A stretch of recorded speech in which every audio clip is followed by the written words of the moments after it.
No, I'd love to hear your thoughts. No, first of all, if you're going to write about how we should be focusing on crime, then you might want to be talking about what is the underlying issue of crime. John Hope Bryant.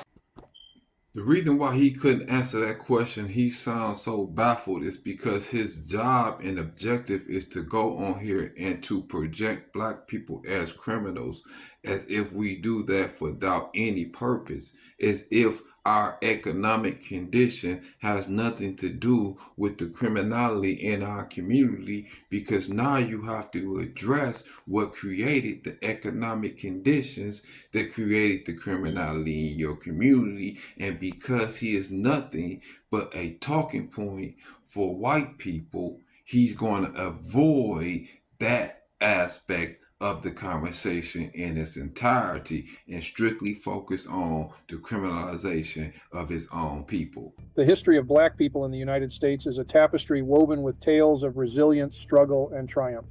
From the harrowing journey of capture and enslavement to the liberating echoes of the Emancipation Act, the black community has weathered storms that would break the spirit of many. However, despite overcoming tremendous odds, the echoes of discrimination, inequality, and deliberate sabotage persistently reverberate through the generations. In the aftermath of emancipation, the promise of freedom was tainted by the ominous shadow of Jim Crow laws and segregation, ensuring that equality remained an elusive dream for black Americans. Surprisingly, in the face of adversity, when being black meant being hated, hunted, and abused, black individuals managed to persevere and build wealth. From the first female self-made millionaire in U.S. history, being a black woman, to other black inventors and innovators breaking through barriers, history tells tales of remarkable accomplishments. However, a startling paradox exists today.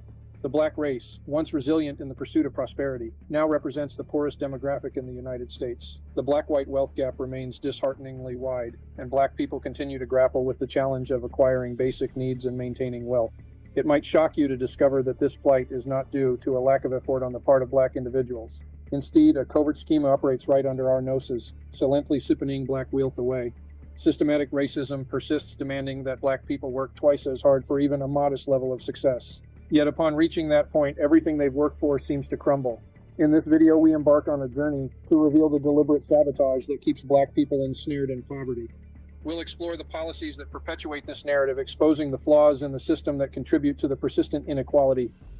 How can you allow someone to stick your hand that far up your butt to move your lips for you and make you speak against your own people? This is sad. Oh, we got a fine hoochie llama right here. Hello. You looking to go home with some real wood? You like it. I need these short, then it ain't my feet holding me up.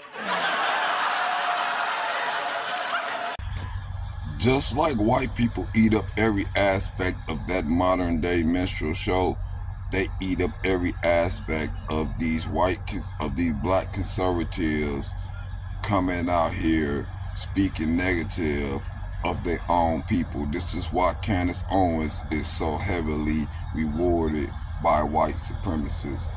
This is why she is on networks that promote racist rhetoric on a continuous basis. It's because white people will finance black people who speak negative against their own people. Look at Jason Whitaker on Fox. You have to understand the game that they play, and we have to start to hold these people accountable for coming out here spewing this ignorance to our face. Talks all the time that you've never seen a riot in a community where the credit score is 700 or higher.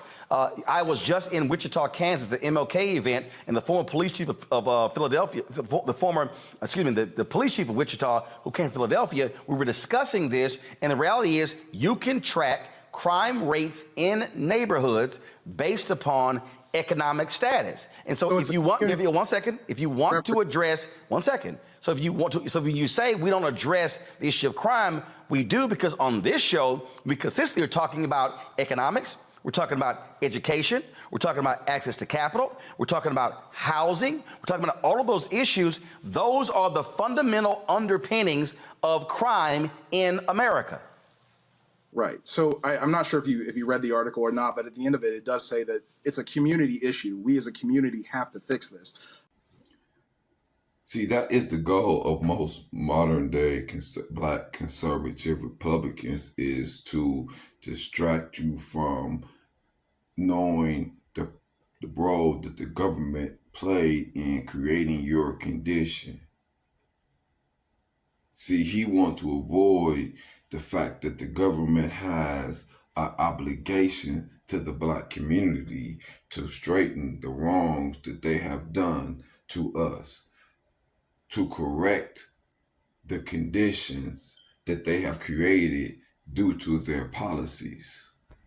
At the beginning of the 20th century, African Americans owned at least 14 million acres of land. By the 21st century, 90% of the land had been stolen from them. Now, African Americans only own 1.1 million acres of farmland and are part owners of another 1.07 million acres.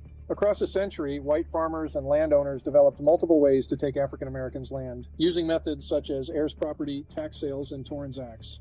To understand the magnitude of this land theft, one must examine the extreme measures taken by those who captured the land from African American landowners. Both laws and practices allowed white landowners, farmers, and developers to manipulate the system so they could gain control over the land owned by African American farmers and homeowners. The ways people were allowed to take land differed by state, with each having its own approach to scheme black people out of their land.